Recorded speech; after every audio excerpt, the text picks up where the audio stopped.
Padre, queremos darte muchas gracias por darnos de nuevo la oportunidad de estar aquí en esta conferencia del Instituto de Expositores. Gracias, oh Señor, por el baluarte que ha sido esta iglesia durante tantos años, defendiendo en alto tu palabra, poniendo tu palabra en un estandarte. Y ahora te rogamos, oh Señor, que tú nos ayudes a cada uno de nosotros como creyentes a amar tu palabra, desear tu palabra, vivir conforme a tu palabra y sobre todas las cosas, oh Señor, amar de todo corazón al Cristo que en tu palabra se revela, porque en su nombre te lo pedimos. Amén y amén. Primera de Pedro, capítulo 1, versículos 22 hasta el capítulo 2, versículo 3. Dice así la palabra del Señor: habiendo purificado vuestras almas por la obediencia a la verdad mediante el Espíritu, para el amor fraternal no fingido, amaos unos a otros entrañablemente de corazón puro, siendo renacidos no de simiente corruptible, sino de incorruptible, por la palabra de Dios que vive y permanece para siempre, porque toda carne es como hierba, y toda la gloria del hombre como la flor de la hierba. La hierba se seca, la flor se cae, mas la palabra del Señor permanece para siempre. Y esta es la palabra que por el Evangelio os ha sido anunciada. Desechando pues toda malicia, todo engaño, hipocresía, envidias y todas las detracciones, desead como niños recién nacidos la leche espiritual no adulterada, para que por ella crezcáis para salvación, si es que habéis gustado la benignidad del Señor. Si yo les preguntara o les pidiera en esta tarde que se pusieran de pie, todos los que están aquí, que se sienten plenamente satisfechos con su vida espiritual, que se pongan de pie todos los que crean haber llegado ya al tope de su madurez en Cristo, yo estoy seguro que casi, y digo casi por si acaso hay alguno aquí que se quiera poner de pie, yo estoy seguro que casi nadie aquí se pondría de pie. Y si alguno de ustedes se pone de pie, por lo menos ya sabemos que hay alguien autoengañado entre nosotros. Porque la vida cristiana está supuesta a ser una vida en constante crecimiento hasta que lleguemos a la presencia del Señor. Así que comenzando por el que les habla y siguiendo por todos ustedes, aquí nadie ha llegado. Aquí nadie ha llegado. De hecho, cuando Pablo escribe su carta a los Filipenses, hablando precisamente acerca del tema de la madurez cristiana, ¿qué dice el apóstol Pablo? No que ya lo haya alcanzado, eso es Pablo hablando, o que ya haya llegado a ser perfecto, sino que sigo adelante a fin de poder alcanzar aquello para lo cual también fui alcanzado por Cristo Jesús. Y Pablo aclara: hermanos, yo mismo no considero haberlo ya alcanzado, pero una cosa hago, olvidando lo que queda atrás y extendiéndome a lo que está delante, prosigo hacia la meta, al premio del supremo llamamiento de Dios en Cristo Jesús. Filipenses capítulo 3, versículos 12 al 14. La vida cristiana es una carrera que termina con la muerte. Y ningún creyente puede darse el lujo de dejar de correr hasta el final. Ahora, el problema es que muchos que profesan ser cristianos han sido infectados con el fatalismo. Nunca confundan fatalismo con el hecho de creer en la soberanía de Dios. Nosotros creemos que Dios es soberano, pero eso no nos hace fatalistas. Como bueno, lo que va a pasar y no importa lo que yo haga, o lo que yo deje de hacer. Bueno, eso es fatalismo. Y lamentablemente dentro de las iglesias cristianas hay personas que son fatalistas. Es decir, ellos han llegado a creer que están condenados a la mediocridad, a quedarse estancados donde están espiritualmente hablando. Tal vez otros creyentes viven en mejores condiciones que yo, o recibieron una crianza diferente a la mía, o simplemente no tuvieron una vida tan pecaminosa como la que yo viví antes de ser cristiano. Pero mi caso es diferente. Yo estoy condenado a ser lo que soy. Ya yo llegué a donde iba, y creo que es mejor reconocer mis limitaciones antes que seguir intentando llegar a ser lo que yo no soy y lo que nunca voy a poder llegar a ser. Bueno, eso es fatalismo.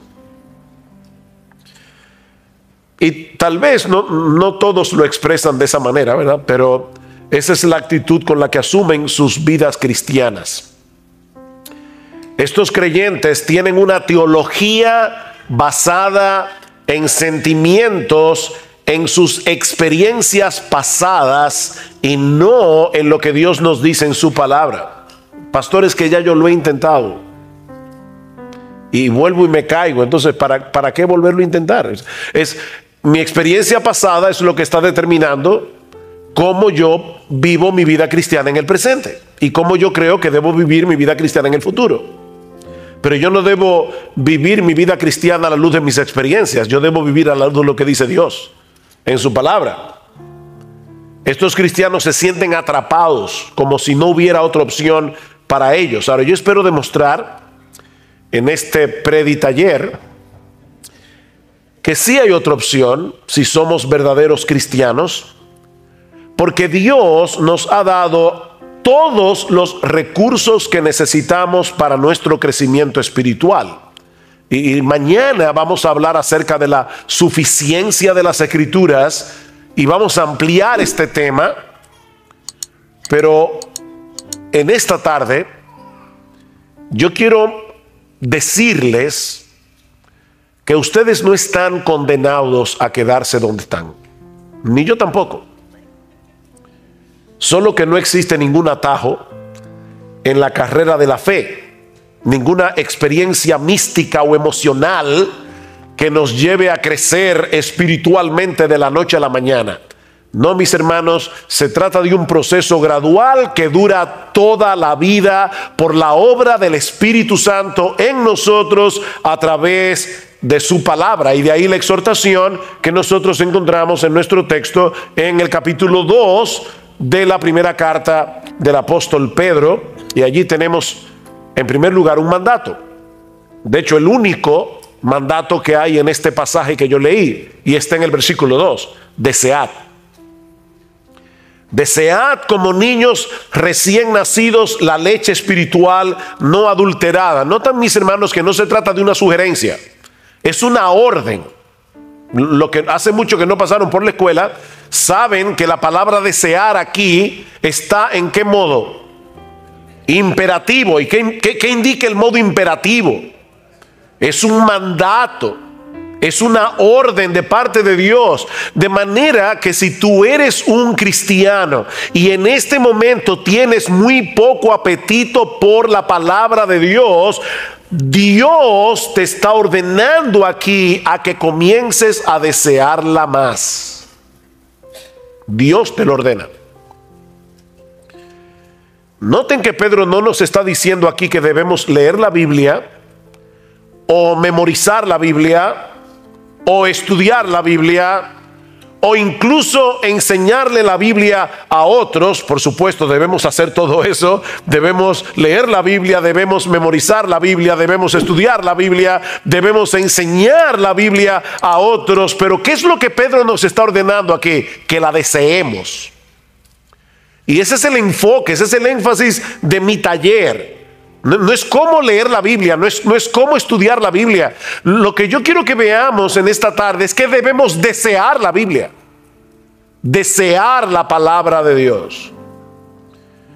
Esta palabra transmite la idea de algo que se anhela fervientemente, algo que deseas con tal intensidad que ninguna otra cosa de este mundo sería capaz de satisfacer ese anhelo. El anhelo por la Biblia. Se trata de algo que percibes como una necesidad tan vital como el aire que respiras. De ahí la analogía o la comparación que usa Pedro. ¿Cómo debemos desear la leche espiritual de la palabra? ¿Cómo? Como niños recién nacidos. Y por si acaso, Pedro no nos está diciendo aquí que si tú eres un nuevo creyente, un niño que acaba de nacer en la fe, debe desear la palabra de Dios. No. No importa que tengas 5 meses de nacido o que tengas 80 años como cristiano. Todo creyente debe desear la leche espiritual no adulterada, como los niños recién nacidos desean la leche materna. No es que Pedro esté hablando de nuevos creyentes. No, él está diciendo a todos los cristianos deben desear la palabra de Dios como los niños recién nacidos desean la leche espiritual. Los niños nacen con un dispositivo puesto por Dios que los lleva a desear la leche materna como ellos no desean ninguna otra cosa de este mundo. Porque sus vidas dependen de eso.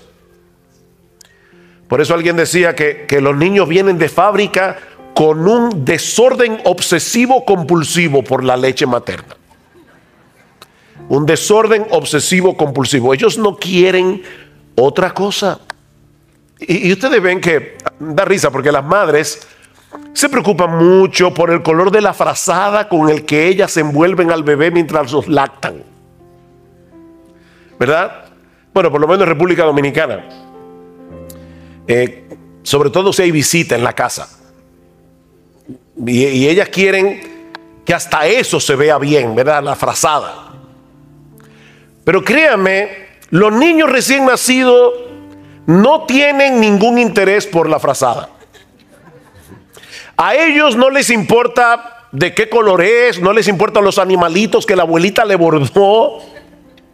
Ellos quieren leche, la leche de la mamá.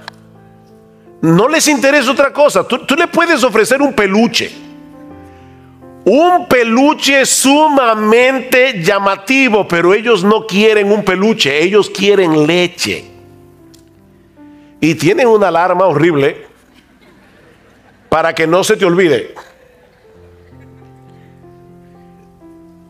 Hace mucho oí la historia de un señor que tenía muchísimas deudas y alguien le preguntó: ¿y cómo tú duermes por las noches debiendo tanto dinero? Y dice: yo duermo como un bebé. ¿De verdad? Dice: sí, despierto cada 3 horas llorando. Porque eso es lo que hacen los bebés. Los bebés despiertan cada 3 horas. Yo no sé por qué la gente dice dormir como un bebé y los bebés duermen. Eso es como una alarma ahí. Y comienzan grita hasta que la mamá les da la leche.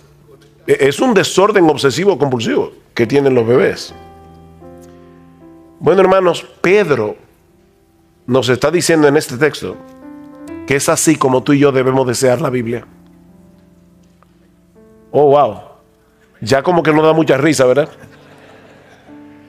Pedro nos está diciendo: ¿tú eres un cristiano?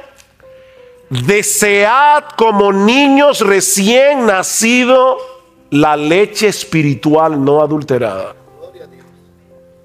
como los niños desean la leche de la mamá. Dice el salmista en el Salmo 19, versículo 10, que la palabra de Dios era para él más deseable que el oro, que mucho oro afinado, y era para él más dulce, y más dulce que la miel que destila del panal. Y lo mismo expresa el autor del Salmo 119. Algunos creen que el autor del Salmo 119 era Esdras, el escriba. Pero sea quien haya sido el autor del Salmo 119, mis hermanos, este hombre escribió un poema de amor dedicado a la Biblia. Lean el Salmo 119 con eso en mente y se van a dar cuenta que es un poema de amor. Un hombre enamorado de la Biblia. Y solamente por citar algunos textos del Salmo 119, versículo 16, me deleitaré en tus estatutos y no olvidaré tu palabra. Versículo 20, quebrantada está mi alma, anhelando tus ordenanzas en todo tiempo. Versículo 47, me deleitaré en tus mandamientos, los cuales amo. Versículo 72, mejor es para mí la ley de tu boca que millares de piezas de oro y de plata. Versículo 97, oh cuánto amo tu ley, todo el día es ella mi meditación. Versículo 131, abrí mi boca y suspiré porque anhelaba tus mandamientos. Versículo 162, me regocijo en tu palabra como quien haya un gran botín. Eso es desear como niños recién nacidos la leche espiritual no adulterada. Y créame, tuve que seleccionar algunos textos del Salmo 119. Ahora, yo sé que el fatalista que hay en ti dice que eso no es posible.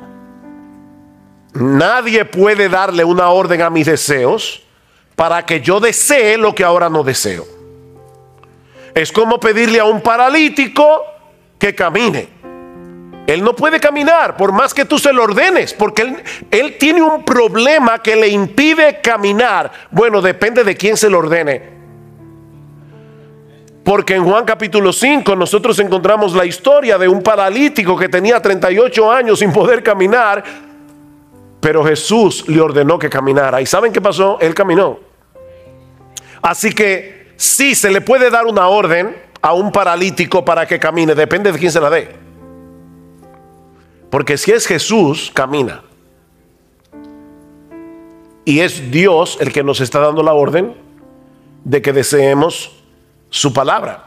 Esa es la diferencia que hay entre la ley y el evangelio. En el evangelio hay mandamientos, lo mismo que en la ley. La diferencia es que el mandamiento te da, que el evangelio te da los recursos que la ley no te da para que tú puedas obedecer los mandamientos. Esa es la diferencia. Hay un poema de Juan Bunyan que ilustra perfectamente este contraste entre la ley y el evangelio. Voy a traducir libremente el poema, pero en inglés lo que dice es, yo sé que muchos de ustedes conocen inglés, dice, Run, John, run, the law commands, but give us neither feet nor hands. Far better news the gospel brings, it bids us fly and give us wings. ¿Qué es lo que dice Bunyan? Corre, Juan, corre. La ley ordena, pero no nos da ni pies ni manos. Una noticia mucho mejor nos trae el evangelio, porque nos invita a volar y nos da alas. Nos invita a volar y nos da alas. No sé cuántos de ustedes han leído las Confesiones de Agustín. Si no la han leído, de verdad deberían leerla. No es un pecado mortal no leerla, es venial, pero deberían leerla. Pero en las Confesiones de Agustín hay una oración que Agustín le hace a Dios. Él le dice a Dios, concédeme lo que mandas y mándame lo que quieras. Concédeme lo que mandas y mándame lo que quieras. Somos nosotros los que debemos obedecer los mandamientos de Dios. Somos nosotros los que debemos usar los medios de gracia que Él nos ha provisto para crecer espiritualmente, como leer la Biblia, por ejemplo. Pero de antemano nosotros sabemos que no vamos a poder avanzar ni un solo paso en nuestra vida cristiana si no es en dependencia del Espíritu Santo. Así que no te quedes paralizado donde estás. Reconoce tu impotencia delante de Dios, pero clama por su ayuda y amparado por la fe en sus promesas, sigue corriendo. Señor, yo no tengo en este momento mucho apetito por leer tu palabra. Díselo al Señor. De hecho, Él ya lo sabe porque Él conoce tu corazón. Señor, yo no tengo mucho apetito en este momento por leer tu palabra, al menos no con ese desorden obsesivo compulsivo con el que los niños recién nacidos desean la leche de su mamá. Pero yo te ruego, Señor, que abras mis ojos para que yo pueda ver las maravillas de tu ley. Porque esa es una de las cosas que te van a llevar a desearla más. Cuando tú veas las maravillas que están encerradas en este libro, Señor, yo te ruego que me lleves a anhelarla más que a millares de oro y plata. Mientras tanto, Señor, por la fe yo voy a leer tu palabra, aunque ahora no la desee, porque yo sé que es por medio de ella que tú vas a hacer la obra en mí de desearla. O sea, fíjate lo que estoy diciendo. No te estoy diciendo, bueno, pues quédate sin leer la Biblia, dedícate a orar hasta que te venga el deseo. No, lo que te estoy diciendo es, confiésale a Dios tu deseo, tu falta de deseo, pídele que te haga desearla, y comienza a leerla, porque es a través de la lectura de su palabra que Dios te va a dar el deseo por la Biblia. Y eso nos lleva a nuestro segundo encabezado del texto. Pedro no se limita a darnos una exhortación o un mandamiento para que deseemos la Biblia, la leche espiritual no adulterada, sino que también nos da una muy buena razón para hacerlo. Si ustedes notan el versículo 1 del capítulo 2, dice, desechando, ¿qué? Pues, desechando pues. ¿Ustedes recuerdan lo que decía Josías esta mañana de que porque la Biblia es inspirada, cada palabra cuenta? Bueno, aquí hay un pues que no está de más. De hecho, no sé cuántos de ustedes tienen la Biblia de las Américas. ¿Quiénes tienen aquí la Biblia de las Américas? Ok, ¿cómo comienza el capítulo 2? Porque no comienza de esta forma. ¿Cómo comienza? Por tanto. Exacto, comienza con un por tanto. ¿Qué quiere decir eso? Que lo que Pedro va a decir ahora acerca del deseo que debemos tener por la palabra está conectado con lo que él ha venido diciendo antes. Por eso yo comencé a leer desde el versículo 22 del capítulo 1, porque ese es el contexto del pasaje. ¿Qué dice Pedro? Versículo 22 del capítulo anterior. Habiendo purificado vuestras almas por la obediencia a la verdad mediante el Espíritu para el amor fraternal no fingido, amaos unos a otros entrañablemente de corazón puro, siendo renacidos o habiendo nacido de nuevo, no de simiente corruptible, sino de incorruptible, por medio de la palabra de Dios que vive y permanece para siempre.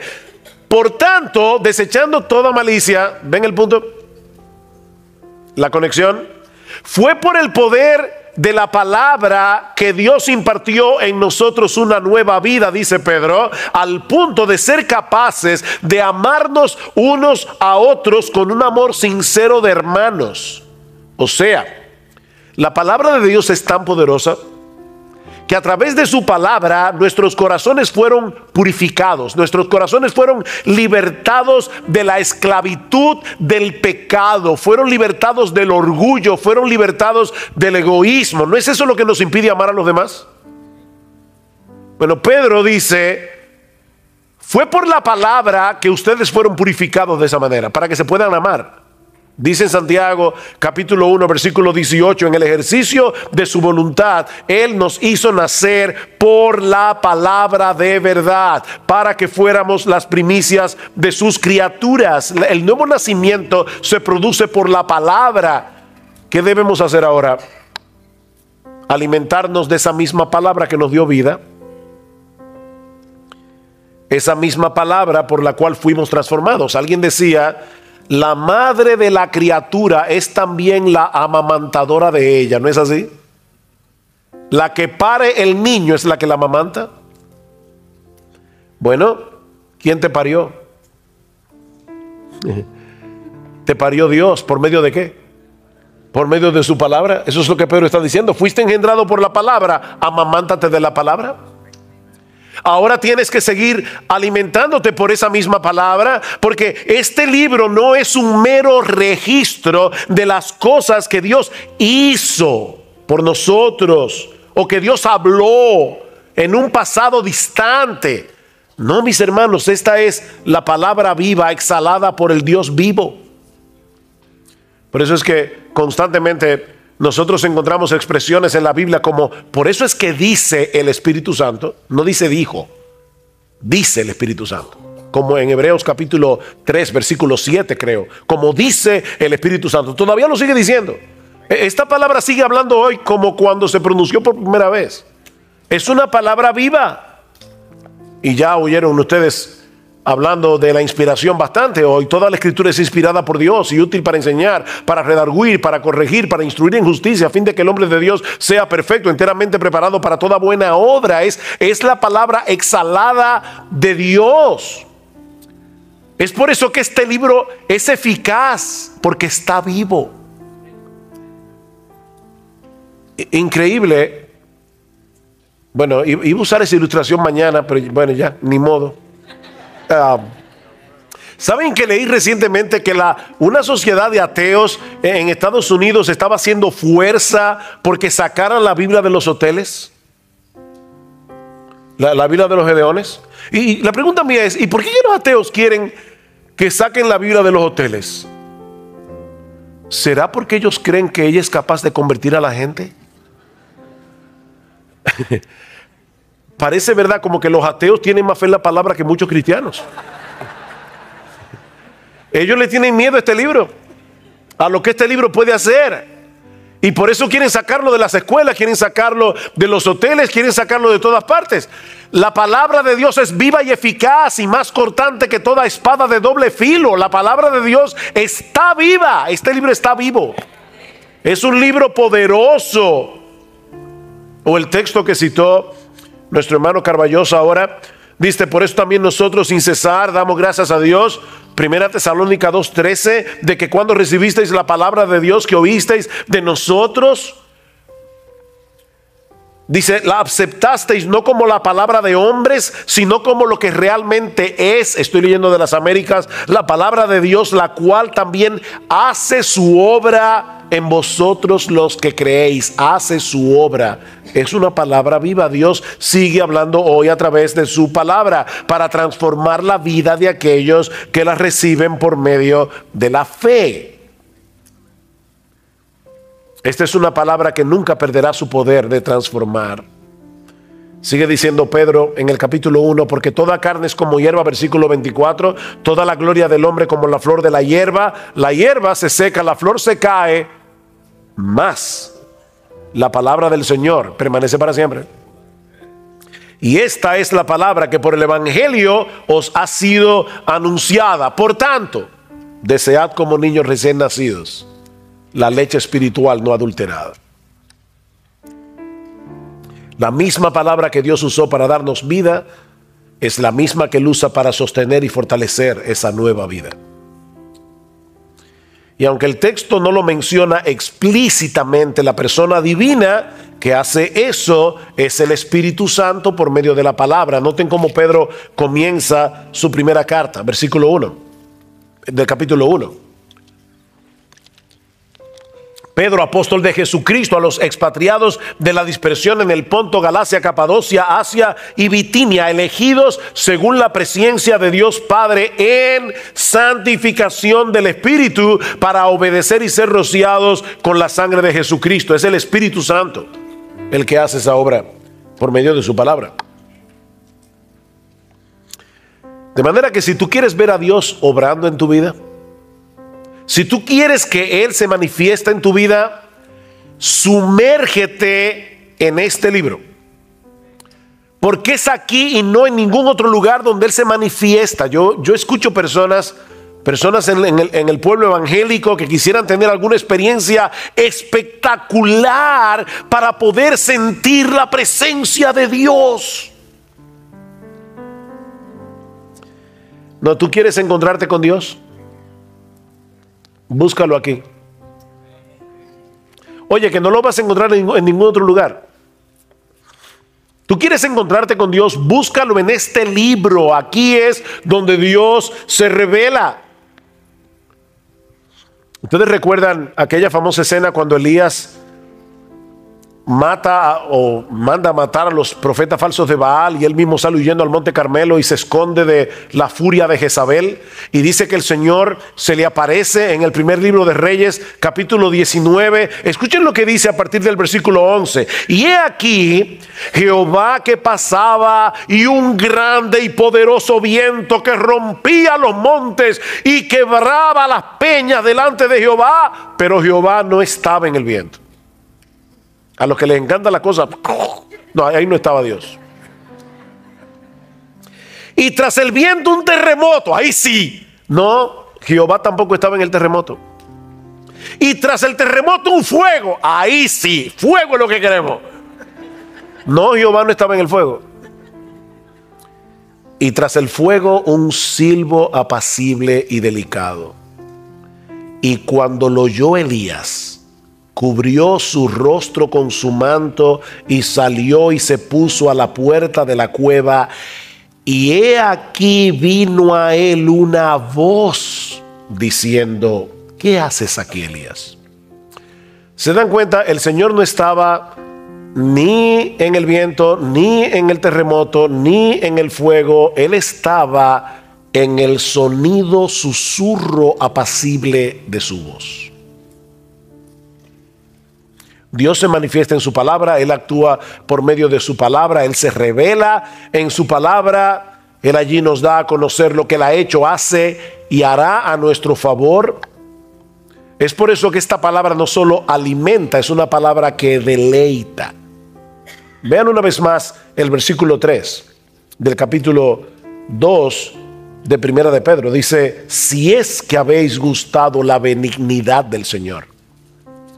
Y podemos traducirlo también: ya que habéis gustado. No es que lo pone en dudas, es una cláusula en griego que se puede traducir como algo afirmativo. Ya que habéis gustado de la bondad del Señor. ¿En qué ustedes creen que Pedro estaba pensando? ¿Qué texto bíblico del Antiguo Testamento creen ustedes que Pedro estaba pensando cuando escribió eso? Pueden decir el texto, aunque no sepan la calle ni el número de la casa. Gustad y ved que es bueno Jehová, dichoso el hombre que en él confía. Salmo capítulo 34, versículo 8. Probablemente Pedro estaba pensando en eso. Gustad, probad que Dios es bueno. Es dichoso el hombre que confía en un Dios tan bueno como nuestro Dios. Ahora déjenme hacerles una pregunta. ¿En qué lugar nosotros podemos saborear la bondad del Señor? Porque Pedro y el salmista están diciendo: vengan y saboreen la bondad del Señor para que puedan confiar en Él. La pregunta que estoy haciendo es: ¿dónde nosotros podemos saborear la bondad del Señor? En la palabra de Dios.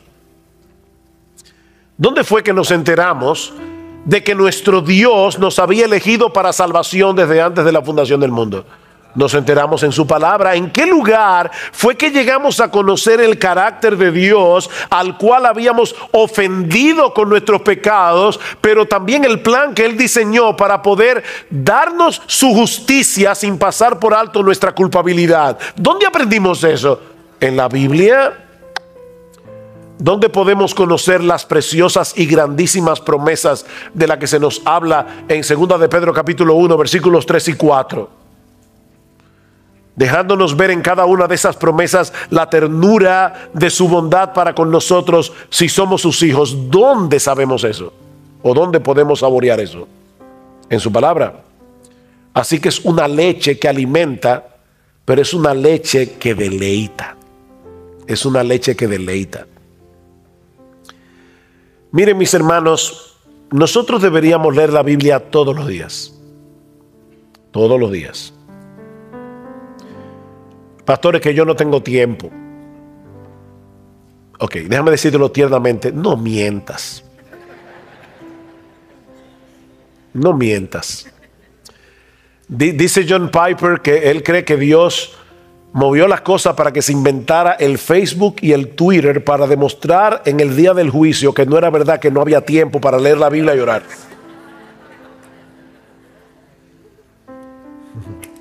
No mientas.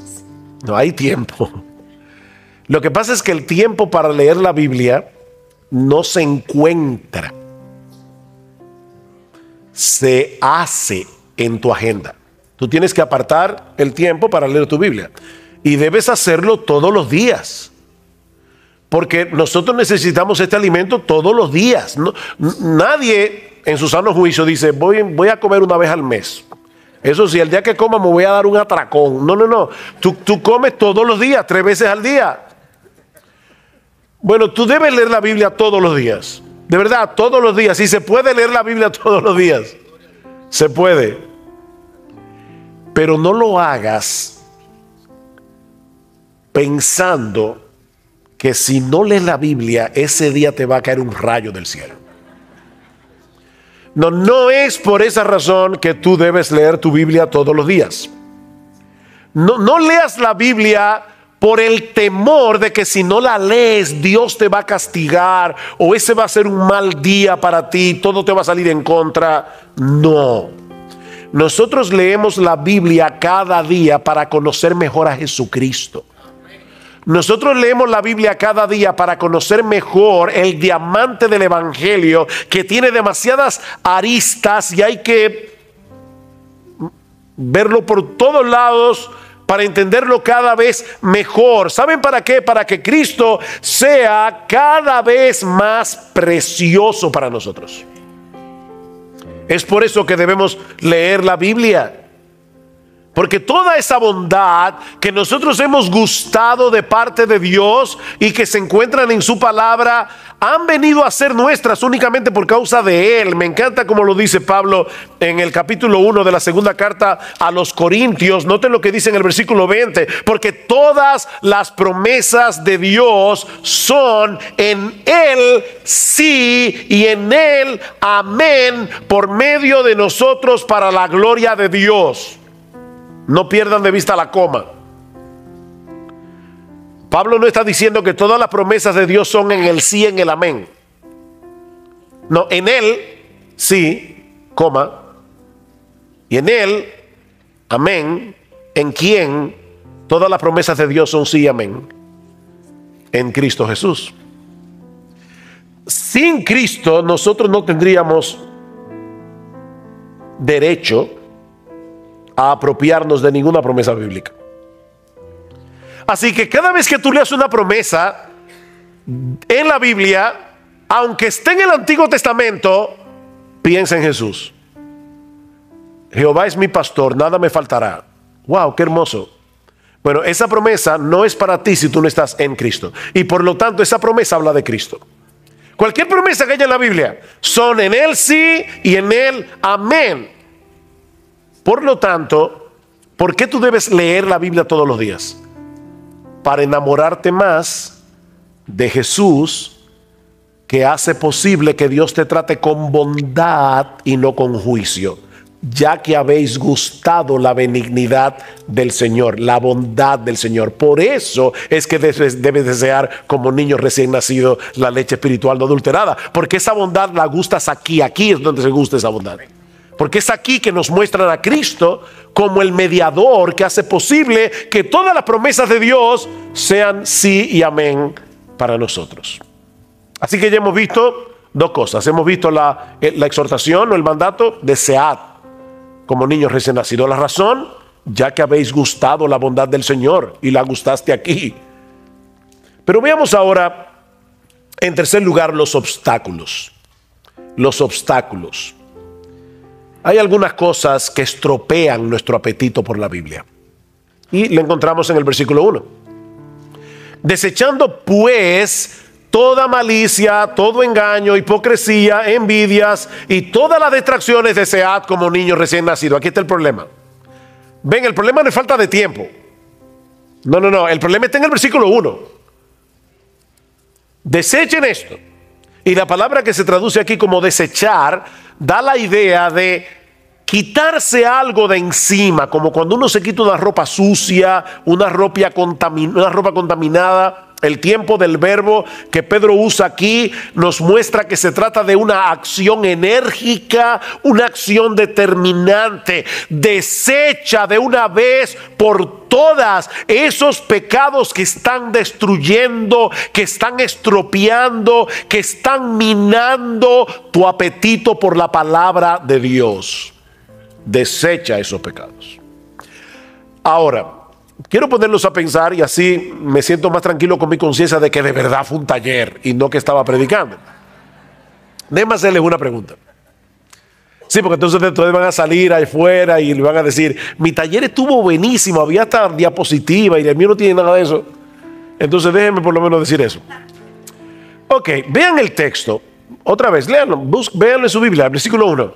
¿Ustedes notan algo interesante en esa lista de pecados que Pedro, sí, primera de Pedro capítulo 2, versículo 1. ¿Ustedes notan algo en esa lista de pecados? Hay varias cosas en esa lista de pecados que yo quiero que ustedes noten. Y quiero que me respondan los que hayan notado algo. No, pero de la lista en sí, entera. ¿Qué ven ustedes en la lista como un todo? Esa es la pregunta. Perdonen que usted no hice la pregunta correctamente. Bueno, son pecados, obviamente. Oh, perdón, ¿cómo fue? Todos los pecados que están ahí son relacionales. Hay un montón de pecados que Pedro ni menciona. Esta lista no es exhaustiva. Todos los pecados de los que Pedro está hablando allí son relacionales. Todos tienen que ver en nuestro trato unos con otros. Por ejemplo, ahí no se habla del adulterio, no se habla del homicidio. Bueno, el homicidio es contra otro, pero no se habla ahí de eso. Son pecados relacionales. Pecados que atentan contra el amor. ¿Por qué? Porque Pedro acaba de decir que la palabra de Dios purificó nuestras almas para el amor fraternal, no fingido, de manera que ahora nosotros formamos parte de una comunidad de santos donde nos ayudamos mutuamente, porque resulta que el crecimiento en la piedad no se hace solo. Nosotros necesitamos una comunidad para amar la palabra y para obedecer la palabra. Y ahora Pedro nos está diciendo, cuídate de esos pecados que te alejan de la iglesia, cuídate de esos pecados que te alejan de la comunidad de santos, porque esos mismos pecados te alejan de la Biblia. Porque Dios te salvó para que tú seas parte de una comunidad. La vida cristiana no puede vivirse en soledad. De manera que nosotros podemos englobar todos esos pecados en uno solo. No actúen en ninguna manera que sea contraria al amor fraternal. ¿Saben por qué? Porque eso afectará nuestro apetito por la palabra. Cuando tú tienes problemas relacionales, también tienes problemas con el Señor. Y ya tú no quieres ir a su palabra. Porque la Biblia te manda que te arregles con tu hermano, que perdones, que no tengas amargura. La Biblia te manda todo eso. Entonces es difícil uno tener problemas con la gente y meterse en este libro. Échense de vosotros toda amargura, enojo, ira, gritería, maledicencia. Eso está en Efesios capítulo 4, versículo 32. Pastores, que yo no la puedo perdonar. No, otra mentira, tú no la quieres perdonar. Eso es diferente. Entonces tú no puedes amar este libro y estar con problemas con todo el mundo. No puedes. Eso va a minar tu apetito por la Biblia. Ahora, ¿no tienen algo interesante o algo más interesante aquí? Así como estos pecados arruinan nuestro deseo por la Biblia es el único antídoto que puede equiparnos para luchar adecuadamente contra esos pecados. O sea, esta leche espiritual no adulterada contiene todos los anticuerpos que necesitamos para luchar eficazmente contra los virus pecaminosos que atacan constantemente nuestra vida cristiana y sobre todo nuestra relación con los demás. En la misma medida en que saboreemos la bondad de Dios en Cristo revelada en las Escrituras, en esa misma medida será más fácil para nosotros luchar contra esos pecados que destruyen nuestra relación con los demás y nuestro deseo por la Biblia. Mira, si tú estás atesorando a Cristo por lo que estás aprendiendo de Él en su palabra, te será más fácil luchar contra la malicia, el engaño, la hipocresía, la envidia y la difamación. Repito eso. Si tú estás atesorando a Cristo por lo que estás aprendiendo de Él en su palabra, te será más fácil desechar la malicia, el engaño, la hipocresía, la envidia y la difamación. Vean el capítulo 1 y voy a leer un pasaje un poco largo, pero noten lo que dice Pedro en el versículo 3 del capítulo 1 hasta el versículo 9. Bendito el Dios y Padre de nuestro Señor Jesucristo, que según su grande misericordia nos hizo renacer para una esperanza viva por la resurrección de Jesucristo de los muertos, para una herencia. A todo el mundo le encanta la palabra herencia. Murió el tío rico. Bueno, no me voy a alegrar, pero me dejó una herencia. Para una herencia incorruptible, incontaminada e inmarcesible, reservada en los cielos para vosotros, que sois guardados por el poder de Dios mediante la fe, para alcanzar la salvación que está preparada para ser manifestada en el tiempo postrero, en lo cual vosotros os alegráis, aunque ahora por un poco de tiempo, si es necesario, tengáis que ser afligidos en diversas pruebas, para que sometida a prueba vuestra fe, mucho más preciosa que el oro, el cual aunque perecedero se prueba con fuego, sea hallada en alabanza, gloria y honra cuando sea manifestado Jesucristo, a quien amáis sin haberle visto, en quien creyendo, aunque ahora no lo veáis, os alegráis con gozo inefable y glorioso, obteniendo el fin de vuestra fe, que es la salvación de vuestras almas. ¡Wow! ¿Qué pasaje? Pregunta. ¿Qué tiene que envidiarle a los demás una persona que ha sido hecha coheredera con Jesucristo y que está experimentando aquí y ahora ese gozo inefable y lleno de gloria del que Pedro está hablando ahí? Piénsenlo. Una persona que de verdad se está alimentando de lo que dice ahí. ¿Cómo? ¿Y qué tú le vas a envidiar a otra persona? ¿Qué malicia vas a tener? La malicia de la que Pedro habla aquí es el deseo no solamente de tener lo que el otro tiene, sino de que él no tenga lo que yo no tengo. Somos bárbaros. Es increíble la maldad que hay en el corazón humano. No sé si han oído ese cuento indio, pero hay un cuento indio de un genio, de ese genio que se aparece y le dice al tipo: pídeme un deseo. No tres, uno. Pídeme un deseo. Lo que yo quiera, lo que tú quieras. Pero te advierto que lo que tú me pidas, al vecino le voy a dar el doble. O sea, que si yo te pido $1.000.000, al vecino le doy 2. Una mansión, 2 mansiones al vecino. No, si es así, déjame pensarlo. Finalmente el tipo le dijo: déjame ciego de un solo ojo. Óigame. Es que mire, somos envidiosos. Nos molesta que el otro tenga lo que yo no tengo. Ahora, de verdad, y no me digan: no, pastor, yo desde que me convertí nunca he envidiado a nadie. Mentiroso, eso no es verdad. Pero lo que pasa es que la envidia es tan sucia que a la gente no le gusta reconocerla. Hermanos, una persona que está meditando en la Biblia y está viendo el diamante del Evangelio y todo lo que Dios nos ha provisto en Cristo, va a desechar toda malicia, engaño, hipocresía. Ven el punto: desead como niños recién nacidos, pero antes desecha todo aquello, para que puedas desear la leche espiritual.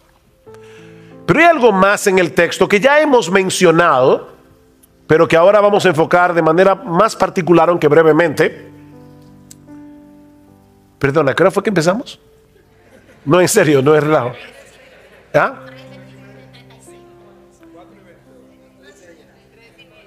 ¿Y a qué hora que tenemos que? A las 5 que tenemos. Ah, no, estamos bien, estamos bien. Ok. Ya vimos, ¿qué vimos? La exhortación del texto, desead como niños recién nacidos. La razón, fuiste engendrado por la palabra, desea la palabra. Los obstáculos. Ahora veamos el resultado. ¿Qué sucederá si en dependencia del Espíritu Santo luchamos por desechar de nuestra vida los pecados que se mencionan en el versículo 1, mientras nos alimentamos apropiadamente de la leche espiritual no adulterada? ¿Qué va a pasar? Vean otra vez el versículo 2. Desead como niños recién nacidos la leche espiritual no adulterada, para que por ella crezcáis para salvación, ya que habéis gustado la benignidad del Señor. Todos nosotros sabemos que el nacimiento es apenas el comienzo de una vida, que ahora debe desarrollarse hasta alcanzar la madurez. Bueno, lo mismo ocurre con la salvación. Todo verdadero creyente es alguien que ha experimentado el nuevo nacimiento por medio del poder de la palabra de Dios, pero la conversión es apenas el comienzo, dice Pedro. Ahora debemos crecer para el pleno desarrollo de nuestra salvación. Dios tenía un propósito en mente cuando nos salvó, y la única manera de seguir avanzando hacia ese propósito es a través de la obra del Espíritu Santo en nosotros por medio de su palabra. Esta es la espada del Espíritu. Dios, el Espíritu, obra por su palabra. ¿Cuál es el propósito que Dios tenía en mente cuando nos salvó? ¿Cuál era? Pero formarnos a la imagen de Cristo. ¿Recuerdan Romanos 8:28? Sabemos que a los que aman a Dios todas las cosas les ayudan a bien.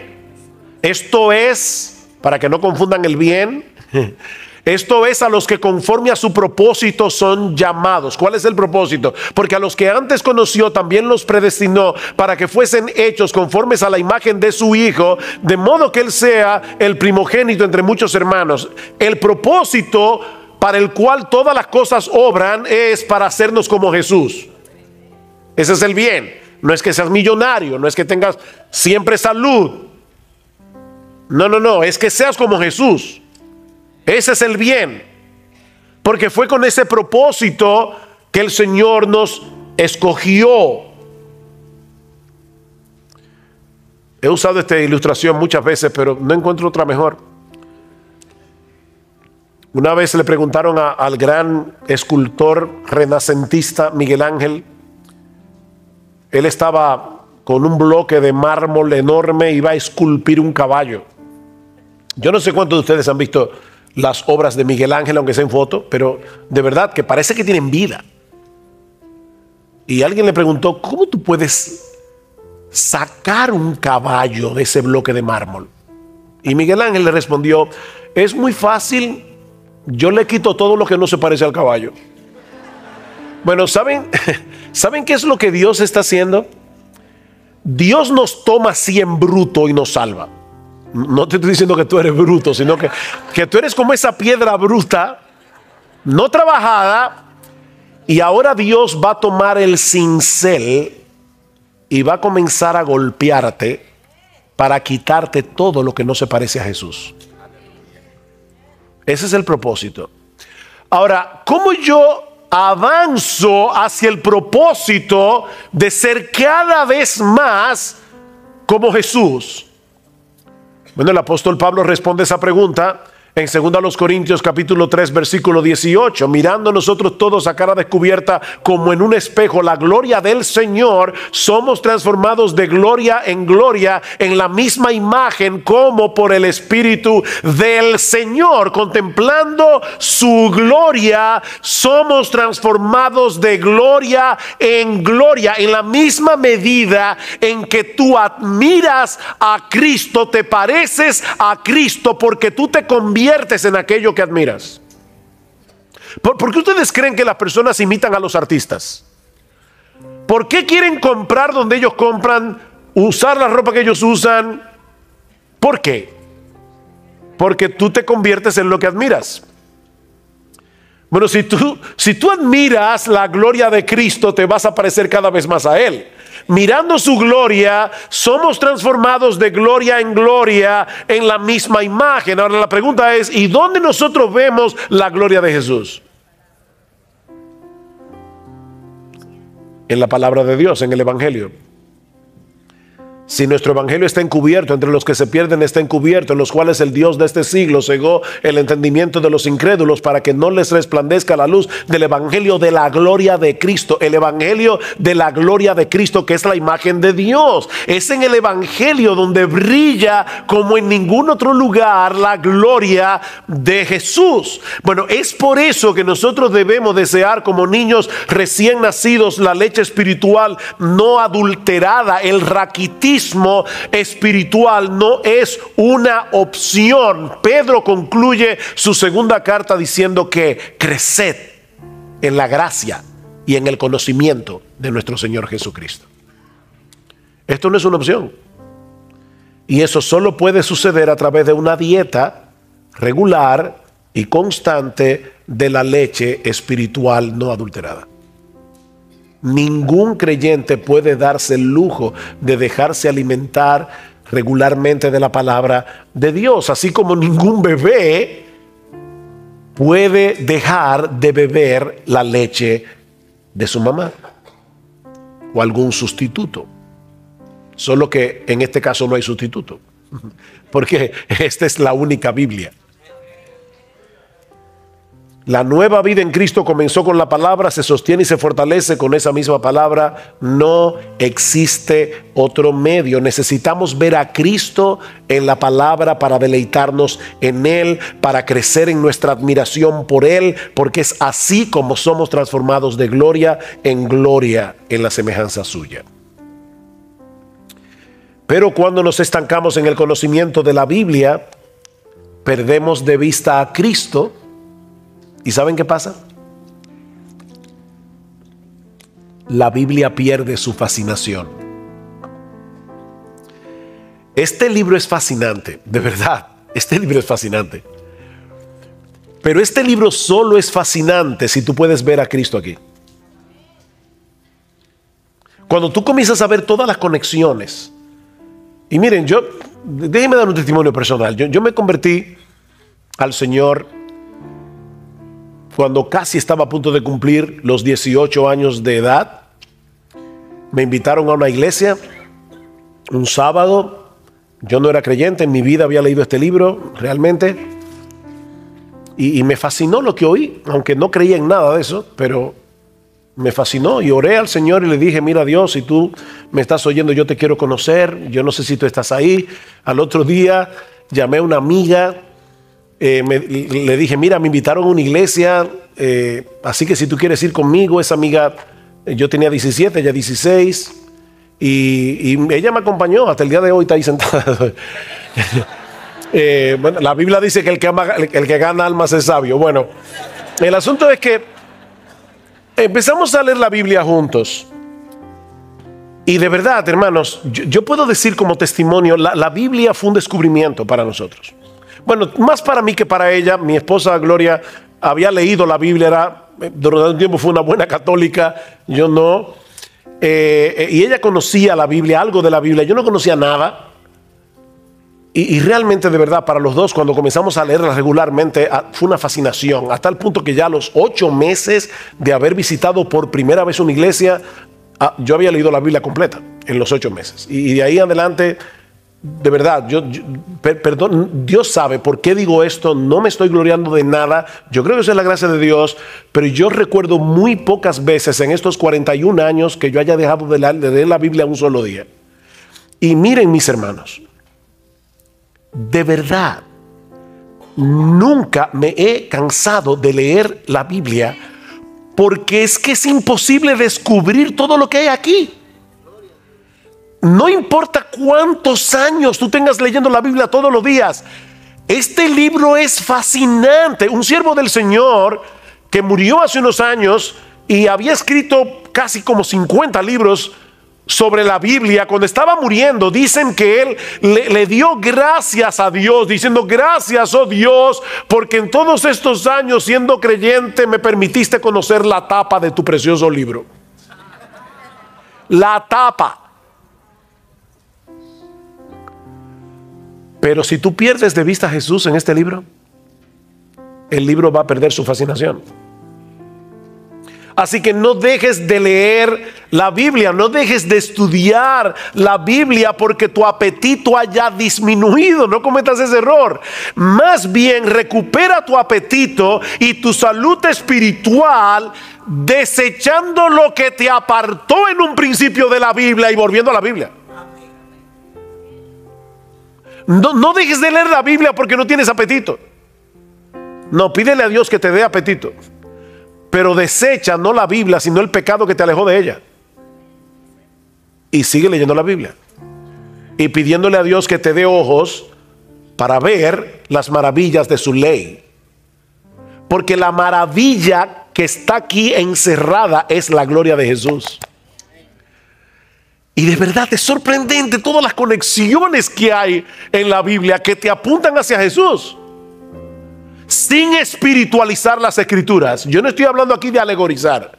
No, nunca alegoricen con la Biblia. Estamos hablando de interpretarla correctamente.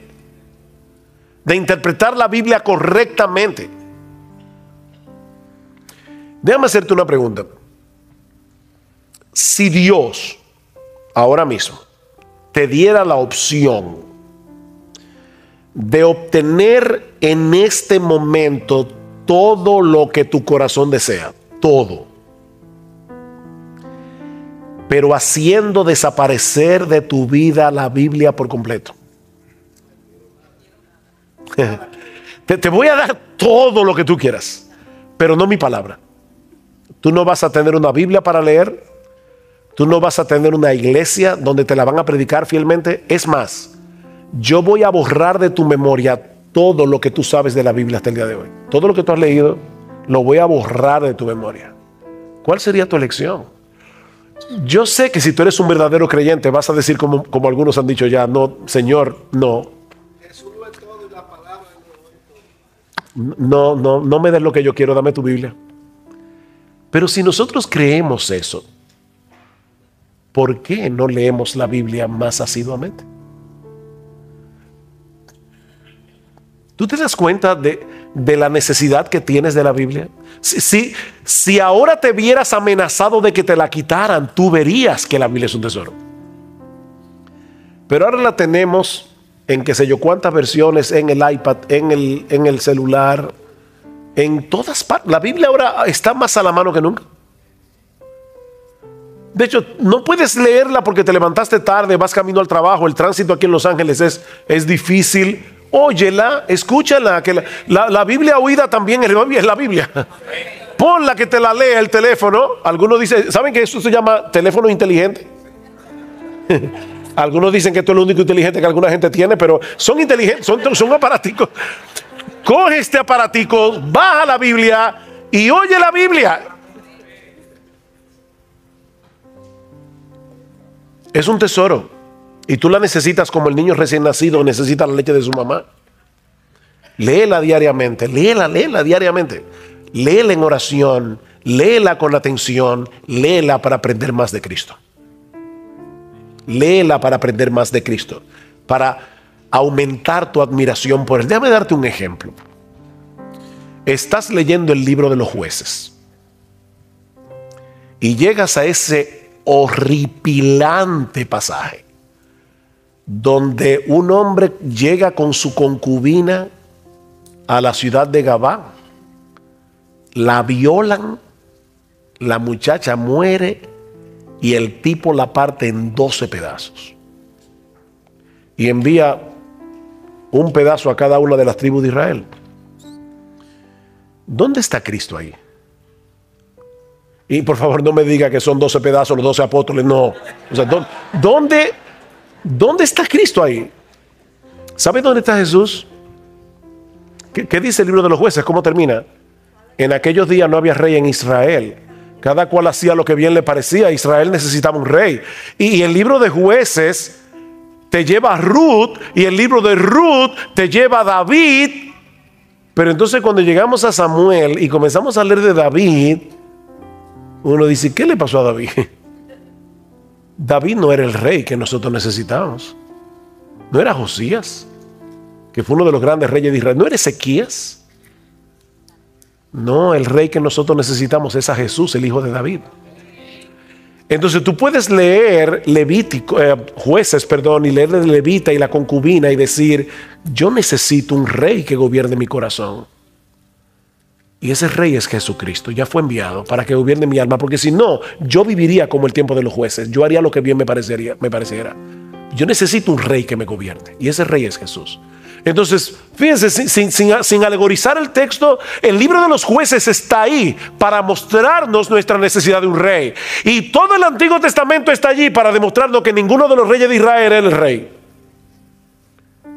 Era para prepararnos para Jesús.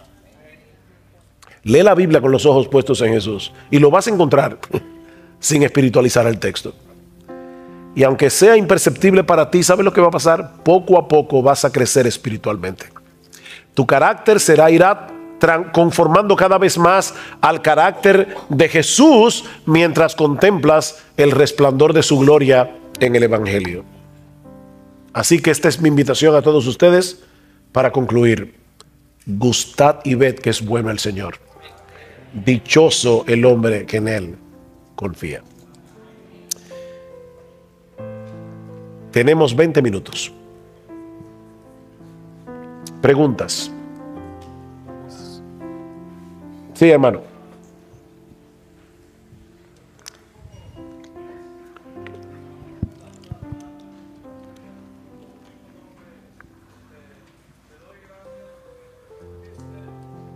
Preguntas. Ajá.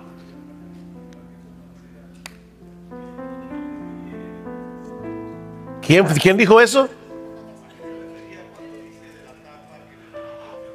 Oh, él está diciendo, es una ironía, porque él está diciendo, bueno, me pasé 60 años, yo no sé cuánto estudiando la Biblia, y lo más que llegué a aprender fue esto: la tapa. O sea, es como, mira todo lo que me faltó conocer, porque yo nada más conocí la tapa. Pero obviamente fue una ironía, no una ironía, pero es diciendo, cuánto me faltó por conocer de tu libro. Eso lo dijo John Rice. Vamos a tener las preguntas aquí con el micrófono. Vamos a hacer una fila. Vamos a hacer una fila aquí y vamos a ir pasando el micrófono. Entonces. El hermano está aquí. Sí, yo estaba buscando de dónde sale esa voz misteriosa. Por acá estamos. Acá. Otra pregunta. Aquí está el hermano. Sí. Levantando la mano. Sí. Sugel, hay un dicho que dice que entre gitanos no se leen las manos. ¿Qué? ¿Un dicho que dice? Que dice que entre gitanos no se leen las manos. Aquí estamos solamente hispanoamericanos y sabemos que hay un histórico lastre cultural entre nuestros pueblos por el cual no estamos acostumbrados a leer, no leemos tanto como deberíamos. ¿Qué opinión te merece eso?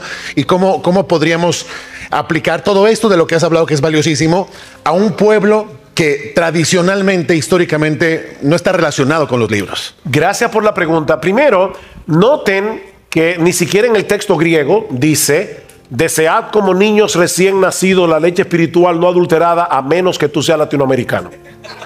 Eso no está en el texto original. Así que cuando la Biblia dice desead como niños recién nacidos, ya Dios sabía de antemano que los latinoamericanos íbamos a existir, y Dios sabía que no íbamos a ser muy dados a la lectura. Pero aún así dice: desead como niños recién nacidos la leche espiritual no adulterada. Yo creo que el problema es no percibir la necesidad que tenemos de la Biblia. El hábito de lectura es algo que se desarrolla, y se desarrolla poco a poco. Yo te diría, no comiences a leer muchos capítulos de la Biblia si no tienes el hábito de lectura. Pero ¿sabes qué, mi hermano? Es mejor que leas una pequeña porción cada día a que no leas la Biblia en una semana y entonces un día te leas 10 capítulos. Porque vas a formar el hábito poco a poco. Entonces lee una porción, pero léelo recordando que la Biblia es un libro como cualquier otro libro y no es un libro como cualquier otro libro. ¿Qué significa eso? Pero significa, la Biblia no es un libro como cualquier otro libro, porque este libro fue inspirado por Dios. Pero la Biblia sí es un libro como cualquier otro libro, porque debes leerlo como se lee cualquier libro. ¿Cómo tú lees un libro? Así. O sea, tú tomas, voy a leer Los Miserables de Víctor Hugo. ¡Pum! Jean Valjean está huyendo. ¿Y quién es Jean Valjean? Bueno, si tú hubieras leído el libro desde el principio, supiera quién es Jean Valjean y por qué está huyendo. Bueno, la Biblia se lee así. De hecho, nosotros tenemos en el Nuevo Testamento cartas. ¿Cómo tú lees una carta?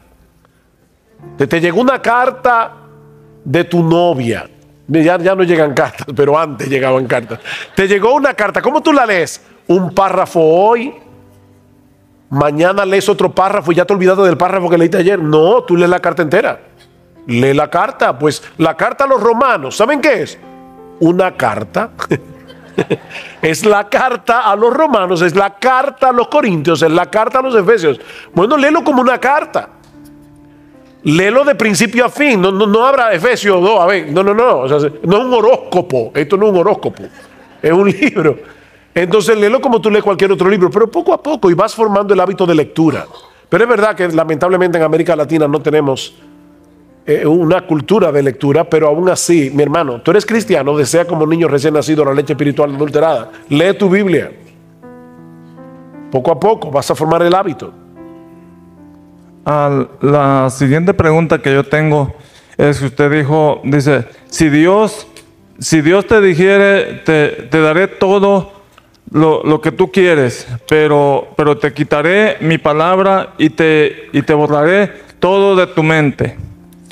¿A qué se refería allí? Prácticamente a mi alcance mueres espiritual. No, claro, esto es una ilustración. Dios nunca va a hacer eso, gracias al Señor. Él nunca nos va a poner a elegir. Sin embargo, el hecho de ponernos a elegir, aunque sea algo supuesto, nos ayuda a visualizar más claramente cuánto de verdad atesoramos la Biblia. Sin embargo, no actuamos en consecuencia. Porque si nos dijeran, te voy a quitar la Biblia, tú dirías, no me la quites. Bueno, pero sin embargo la tienes y no la lees. Entonces, fue para chocarlos un poco, pero obviamente Dios nunca va a hacer eso. Sí, buenas tardes, hermano. Ya nos fuimos, pasaron 15 días o 20. La mayoría de los que estamos, pues escuchamos un taller, pero no dimos atención, hermano, y no estamos leyendo en nuestra casa la palabra de Dios. Ya estamos en ese momento. ¿Qué nos dice la Biblia? ¿Qué nos dice el Señor en esta condición? Bueno, vamos a suponer, se acabó la conferencia del IDEX, pasaron 2 semanas y tú dices, el taller del pastor Michelén. Yo no empecé a leer mi Biblia regularmente. Bueno, simplemente no te quedes postrado diciendo, oye, otra vez, es que yo no cambio y no voy a cambiar nunca. No seas fatalista. Señor, perdóname, debí haber hecho un plan, no lo hice. Perdóname por no haberlo hecho, pero voy a comenzar ahora. Y bien, comienza. No dejes que tu falta pasada te lleve a seguir cometiendo faltas futuras. Pide perdón y sigue corriendo. No te quedes postrado allí. Haz un plan de lectura. A nosotros siempre nos ha sido de mucha ayuda tener un plan de lectura. Porque a veces uno se levanta y dice, ¿qué leo de la Biblia? Así es muy difícil desarrollar el hábito. Es bueno que tú sepas, ok, hoy me toca Mateo 5, ya tú sabes, ya al otro día te va a tocar Mateo 6 y luego Mateo 7. Haz un plan de lectura que te permita exponerte a toda la Biblia. De paso, padres que están aquí, y volviendo a tomar el tema de la falta de lectura entre los latinoamericanos, ¿podemos nosotros cambiar esa cultura ayudando a nuestros hijos a desarrollar el hábito que nuestros padres no nos ayudaron a desarrollar? Ahora, ¿cómo tú crees que tus hijos van a desarrollar ese hábito por la lectura si no te ven leyendo? Y de hecho es algo que, voy a decir esto, yo no soy dogmático con lo que voy a decir ahora, porque de hecho hay personas cercanas a mí con quienes yo he hablado de este tema y no piensan igual que yo, y yo lo respeto. Pero esa es una de las razones por la que yo creo que los padres deberían considerar si es sabio leer aquí, en este dispositivo, que leer aquí. Porque cuando tú estás leyendo, yo leo la Biblia aquí, yo no tengo hijos en casa. A veces, yo prefiero leer mi Biblia aquí. Pero a veces si voy de viaje y de repente veo que en el avión dejé la Biblia en el carry-on y está arriba y tengo el iPad en la mano, yo leo la Biblia en el iPad. Sin embargo, cuando nuestros hijos nos ven con este dispositivo en la mano, ellos no saben qué es lo que estamos haciendo. Ellos no saben si estamos jugando algo, ellos no saben si estamos leyendo la Biblia, ellos no saben eso. Pero cuando ellos te ven con la Biblia en la mano o te ven con un libro en la mano, eso impacta. Y yo lo digo por experiencia personal. Cuando yo era niño, a mí no me gustaba leer. Yo recuerdo la primera vez que yo vi un libro donde solo había letras sin figuritas. Yo no lo podía creer. ¿Y cómo a una gente le gusta un libro que solo tiene letras? Pero mi papá era un hombre con un muy buen hábito de lectura y con una buena biblioteca. Y yo lo veía leyendo. Y luego él influyó en mis hermanos mayores y entonces yo veía a mis hermanos mayores leyendo. Y yo recuerdo como ahora, cuando yo tenía 12 años, yo no era creyente, ni en mi casa nadie era creyente, fue el boom de Gabriel García Márquez. Y estaba mi papá y mis dos hermanos leyendo 100 años de soledad. Y entonces hablaban de 100 años de soledad durante el tiempo de la comida y yo estaba en la luna de Valencia, ¿no? Como un pollo viendo televisión. Así que, ¿qué hice? Bueno, no tenía de otra, me tuve que poner a leer 100 años de soledad. Yo no recuerdo nunca a mi papá diciéndome lee, nunca me lo dijo. Pero su ejemplo me hizo desarrollar a mí y a mis hermanos el hábito de lectura. Su ejemplo. Y yo les digo a ustedes, padres que están aquí, que la nueva generación que va a surgir no surja con el defecto de la nuestra. Cambiemos eso en América Latina. ¿Cómo? Leyendo. Hermano, yo sé que la leche puede ser adulterada con cualquier otra sustancia, pero quisiera saber algunos ejemplos cómo la leche espiritual es adulterada. De muchas maneras.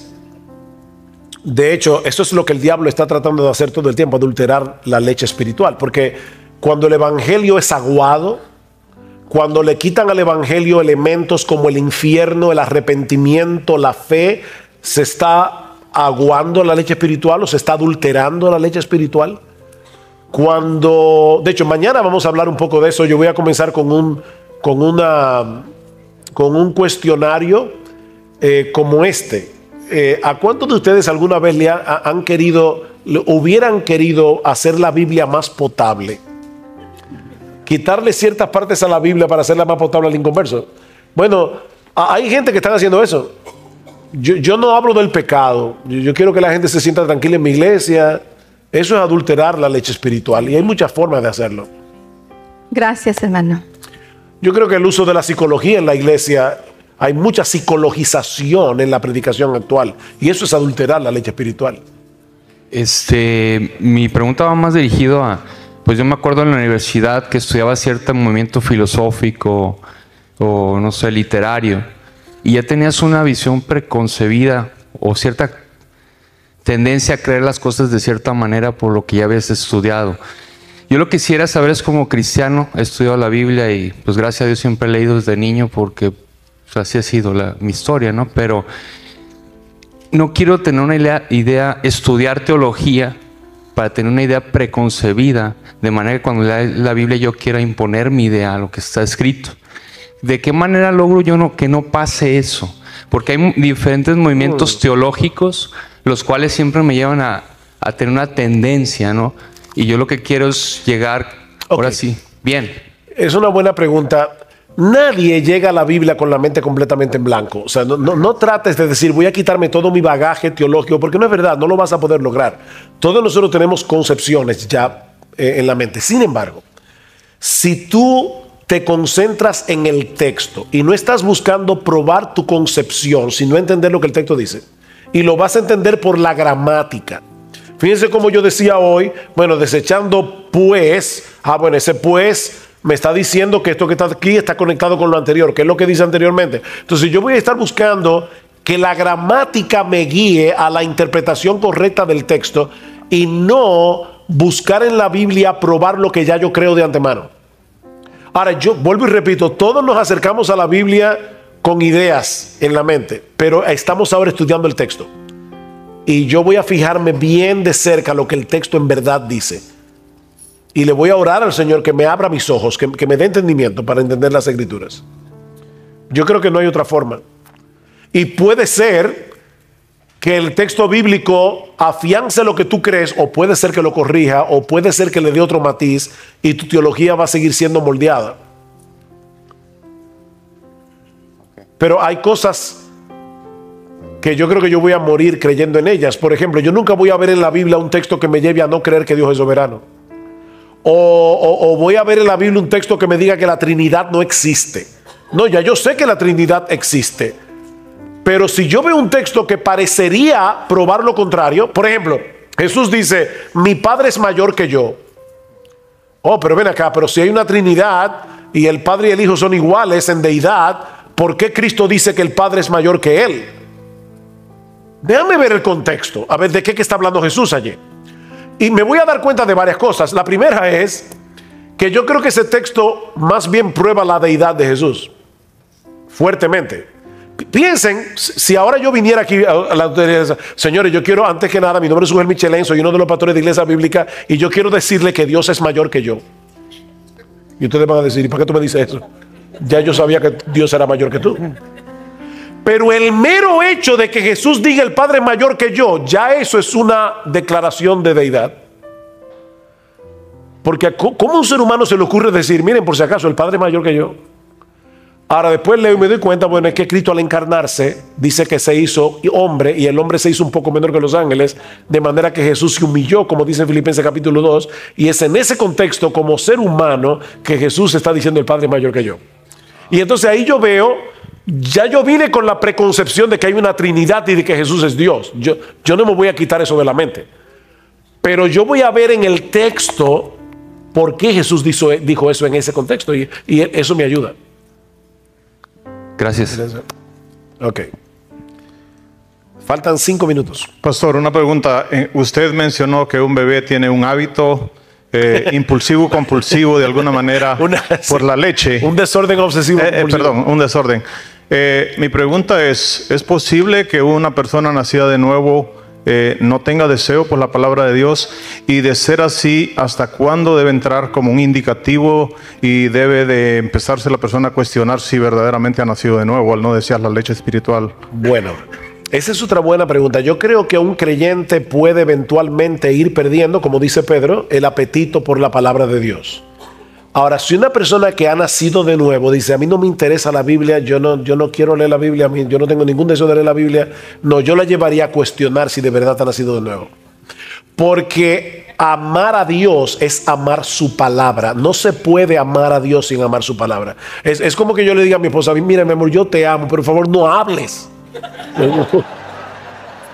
¿Cómo que no hables? O sea, uno se ríe, pero es como decirle a Dios, yo te amo, Dios, pero por favor no me estés hablando tanto con tu palabra. O sea, no, eso no es amar a Dios y no se puede haber nacido de nuevo sin amar a Dios. Entonces yo puedo entender que un verdadero creyente tenga un apetito estropeado, pero si nunca ha amado la Biblia, yo le diría, no, de verdad, tú necesitas nacer de nuevo. Buenas noches, pastor. Tengo 2 preguntas breves o de respuesta breve.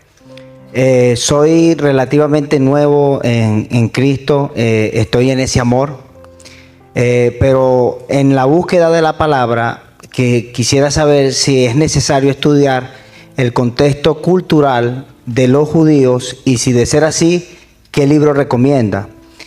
La segunda es, la señora preguntaba que si la leche podría ser adulterada.